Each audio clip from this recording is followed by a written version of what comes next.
Alex Bowman's all-new Ally 48 paint scheme may have been leaked to the public, and it's official. Front Row Motorsports has picked their new driver.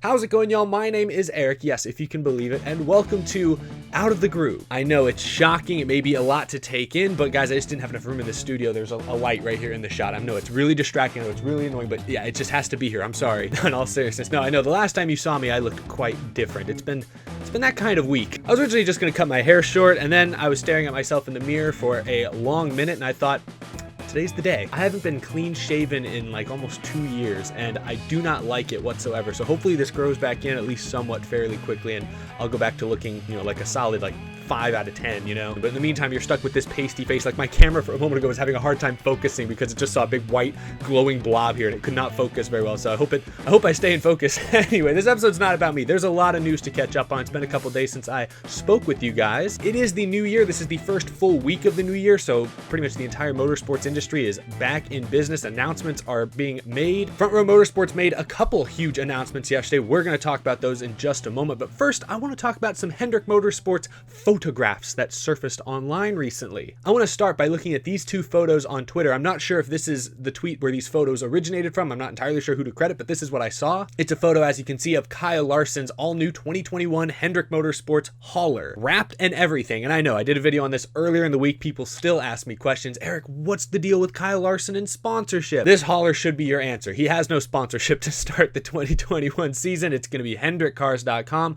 on that number 5 Chevrolet. Yes, there's some small sponsor logos there like Exalta, Cincinnati, Valvoline. Those are really just associate Hendrick Motorsports partners. Those are not in any way specific to Kyle Larson. Look, is Rick Hendrick going to find some outside funding for Kyle Larson? Perhaps, but at least at the start of the season, he's not going to have any primary sponsors besides HendrickCars.com, which is basically Rick Hendrick funding the car himself. Again, like I said earlier this week, if you're a Kyle Larson fan or a Hendrick fan, do not panic. It's way too early for that. Let the season get rolling, see what Larson does on the track and off the track, and we'll start to assess later on in the season. By the summer, perhaps we'll maybe have an idea of what sponsorship's going to look like for Larson going forward, but I would not worry just yet. But there's confirmation. The t-shirts we looked at a couple weeks ago, the reports we've seen in the last week, those sure are helpful, but this is basically confirmation that he has no primary sponsors to start the season. Another photo that surfaced on social media is this one of what appears to be Alex Bowman's all-new 48 Ally paint scheme. I'm not exactly sure where this was taken or if this paint scheme is official, but I'm pretty confident this is what his paint scheme is going to look like this year. It's a little different than the schemes Jimmy Johnson ran this year. Remember, Jimmy started the year with that black scheme. Mid-year, they took the same design but put it on a white car, and then they messed with the design a little bit from week to week. They had brought in some other designers to help out, and then of course for his final race at Phoenix they ran a silver, a chrome based car, you might say.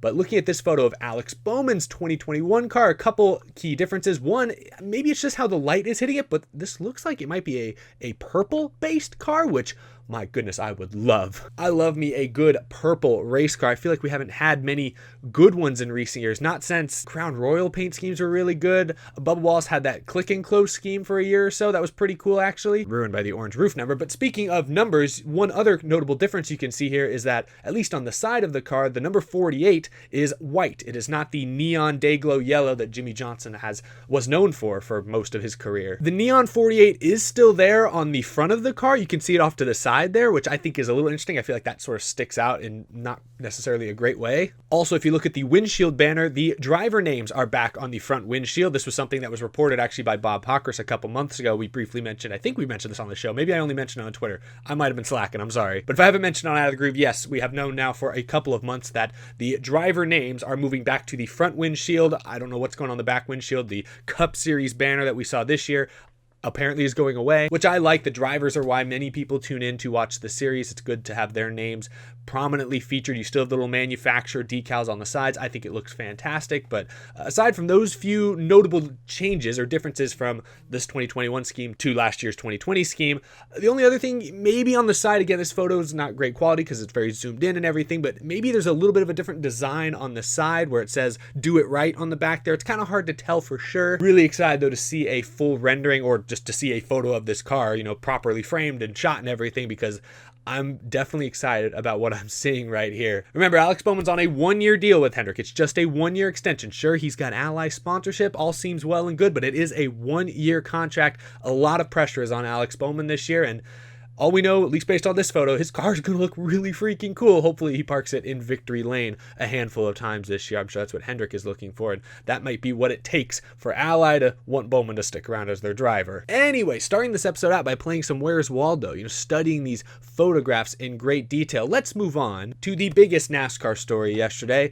It's official. Anthony Alfredo will be the new driver for Front Row Motorsports in 2021. I keep saying in 2021, I'm forgetting we're in 2021. This year, Anthony Alfredo will be a rookie in the NASCAR Cup Series. This was first reported as likely a couple weeks back when Adam Stern reported it. We talked about it on the show. Yesterday, it was confirmed by both Anthony Alfredo and the race team. And actually, Front Row Motorsports confirmed a couple other interesting announcements we'll hit on in just a moment. But focusing one more time on this Anthony Alfredo deal. I like Anthony Alfredo a lot. I think any sponsor would be happy to have this guy represent their brand. He's only 21 years old, so if I'm not mistaken, that might make him the youngest driver in the NASCAR Cup Series next year, at least full-time, and that really is my big concern. I like Anthony Alfredo. I think he's a decent driver, but let's just be honest. He's made a combined 32 starts in the NASCAR Xfinity and NASCAR Truck Series. He's made only 3 ARCA starts. He raced part-time for RCR last year, a really good car in the Xfinity Series, and in 19 races, he had 9 top 10s, 2 top 5s, 0 wins, but he did have an average finish of 12.6. He was adequate last season. I don't think he got anyone super duper excited, but he certainly didn't look like a bust or anything like that. He was adequate in 2020. I think it's safe to say this jump into the Cup Series is way too quick. He does not have the experience, the races under his belt to justify him getting this opportunity. But at the same time, as I've said before on the show, we all know that's not always how the racing industry works. Anthony Alfredo was in some ways, I'd say, snubbed by RCR when RCR chose earlier this offseason to go with Myatt Snyder for their full-time Xfinity ride next year, leaving Alfredo basically out to rot. Other competitive Xfinity rides filled up really quick with veterans like Daniel Hemrick, AJ Allmendinger, Jeb Burton landing full-time rides. So Alfredo didn't really have anywhere else to go, and so him taking this job with Front Row Motorsports, who I think is looking for a driver who can be the antithesis of John Hunter Nemechek. So John Hunter Nemechek in 2020, early on in the year, especially after we came back from the shutdown, he had a few really good performances. That top 10 at Darlington in front row equipment as a rookie was a standout highlight performance of the year. But as the season went on, Nemechek ended up being involved in more incidents than any other Cup Series driver. He led the series, being involved in 25 incidents through the 36 race schedule. I don't think Anthony Alfredo is going to get involved in nearly as many incidents this year. He is a rookie. I do think, especially at the short tracks and road courses, these cars are harder to drive than probably anything he's ever driven in his career. Obviously, the competition is better than anyone he's ever raced against. But I don't expect Anthony Alfredo to be involved in 25 incidents. I don't expect him to lead the series in incidents this coming year. And for a small team like Front Row Motorsports, who's not ready to contend for a championship just yet, they're just trying to manage their business the best way they can at the moment, maybe setting themselves up for the next gen car arrival here a year from now. A guy like Anthony Alfredo, who's young and let's be honest, fairly cheap, but still marketable, who's more than likely not going to tear the car up on a weekly basis, that might be exactly what Front Row Motorsports is looking for. Now, I'm not going to get my hopes up. I think Anthony Alfredo is going to get his lunch eaten a bit. I don't expect him to have any top 10 or top 15 runs the way Nemechek occasionally snuck in there. I'm really not holding out for that. Aside from maybe the super speedways, I don't know. I think Anthony Alfredo will run in the mid-20s, sometimes the low 30s. I think he will avoid major incidents. He's not going to piss too many people off, and he's going to end the year 29th or 30th in points and likely will be involved in less incidents and will have tore up less race cars than John Hunter Nemechek did in 2020. And that may be all Front Row is really looking for at this moment. Think of them as like a team in the NBA or the NFL or Major League Baseball that's in the rebuilding phase, if you will. I say if you will way too much, but this is a team that a couple of years ago was a 3-car team. Now they're a 2-car full-time team, and they're really trying to get their feet back under them